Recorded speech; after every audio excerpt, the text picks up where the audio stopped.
Hello my friends and welcome back. Thank you very much for being with me again today. This article that I have ready for us has as the main protagonist and only protagonist the former US President George W. Bush Jr. So this is that guy who invaded a few countries for some pretexts that were proven to be not true, and I put it mildly not true. I don't want to say, and I will anyway, manufactured. So for those people who think that this society and the world and is all fair and we are the good people and they are the bad people, all good, all bad, I'm talking about, that kind of mentality, I would like to listen to this article and my analysis of what's going on here. So we have former President George W. Bush coming out from his free mansion. He's not in a prison cell. No, he's not. And he says this: Ukraine can defeat Russia and should receive everything it needs. This guy, George W. Bush, the new voice of Ukraine, today, May 26, 2023. This guy should never, ever should not have been able to show his face in public again. As a free person, I would say. After what happened to Iraq, Afghanistan, on his watch. So this is what this guy says. Ukraine wants to be free and independently determine its future, Bush said. And so it will be. I am convinced that Ukraine can defeat Russia. He noted that the world is closely watching the struggle of the Ukrainians. No, I think the world is watching the struggle of other people by a number of countries trying to destroy one country. I think that's what they actually witness and are watching. And in the meantime, the Ukrainian nation being used like a lady of the night without being paid. Without being paid. So she, the lady of the night, will provide services against her will without being paid. And I'm quoting, and without liking it either. And I'm quoting, the world is also watching what steps we are taking. The former president continues, and I'm quoting, at the Bush Institute, we are urging to provide you with all the necessary assistance to win this war.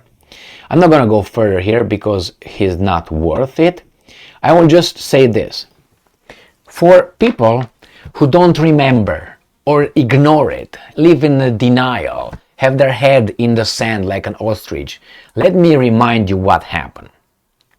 In September 11, 2001, there were some terrorist attacks, awful, on the territory of the United States of America. These guys were caught off guard, somehow. The Condoleezza Rice, who was the one in charge of all this, dropped the ball. Was she fired? Nah. Was she court-martialed or anything? Nah. She was A-okay. Right now she shows herself in public and gives us advice what we should do. Exactly as this weasel. So let's go back. 2001, September 11. These guys did not know, those guys, who did it. Who did it. And then Bush said, I think it was Saddam Hussein. Everybody was like, what? What? Anyway, they said Saddam did it. Saddam did it, and Saddam trained some bad people, Al-Qaeda, they said, and he trained them, and he trained terrorists, and he has weapons of mass destruction that is ready to use them against the American people. And the answer to why do they hate us, that's how they framed it, why do they hate us, they provide the answer, they hate our freedom. Now you see how much freedom I have? If right now I tell you something that is true, but these guys don't like it, you're not going to meet me again here. So this is how free we are. If I am going to work, not Monday because it's Memorial Day here, Tuesday, let's say I go to work and I say, you know what, I think this diversity, inclusion and equity is really a bullshit. It's a discrimination against a certain kind of group. I lose my job. So I'm free to say those things, but if there are consequences, I'm not going to say it. Therefore, I'm not free. I'm free to say it, but if I say it and there are consequences of that kind, that means I auto-censor. self-censorship. Now that you're not free. And many other examples I can give you. So let's go back here. And then they say we have to attack Iraq, Saddam Hussein. Saddam Hussein let everybody watch his ass if he got weapons of mass destruction. The inspectors, everybody, including his palace, his house, his toilet. No, we couldn't find anything, but you know where they are? They said they have mobile chemical lab driving around the country. And he's going to send us those missiles. They're going to attack us. It was an imminent threat. We have to act. That's what he said. So that's what they did. They got a coalition of other countries of good, of the willing, and they attacked a 20 million population country. 20 million. That's it. Who could not hit back? Russia can. And then they went over there and they didn't find, the terrorists, they didn't find the weapons, the mass destruction, they didn't find the, labs, they found Saddam. And then they put him on court and then they hang him. And you know what they said after that?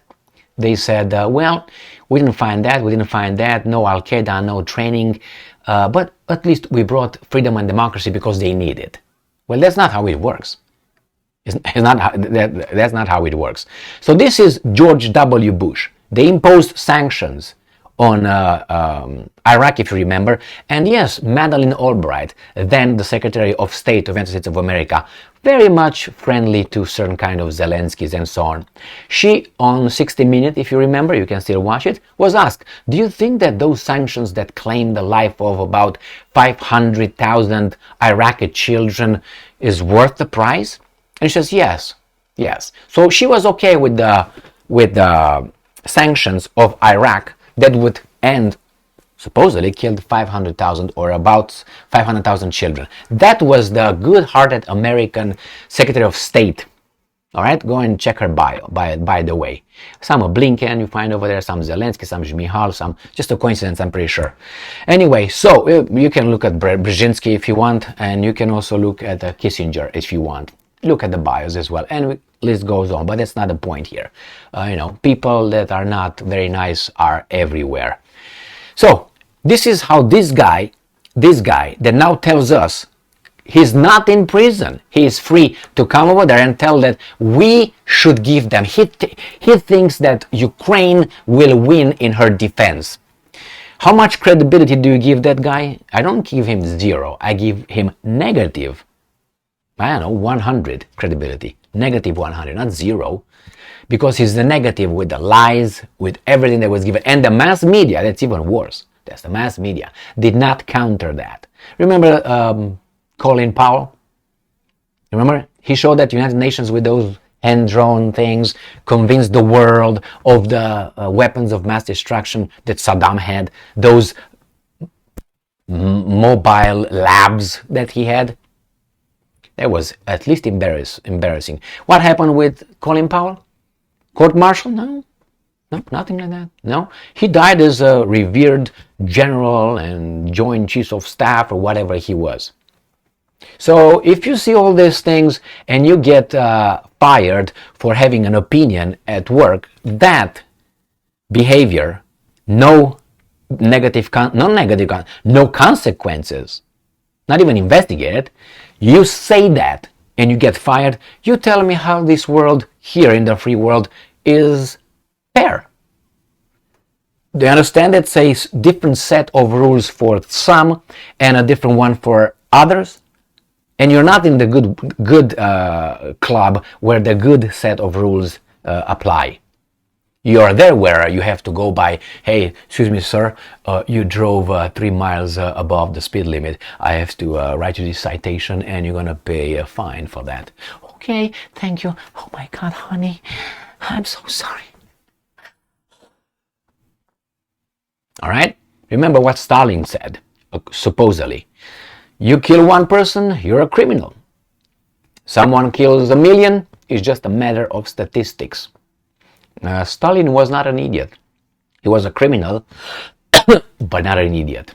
So, George Bush, I think, was an idiot, but was not a criminal. Thank you very much for being with me again today. Stay strong, stay smart, look for the truth, and be just. See if this is gonna run through YouTube.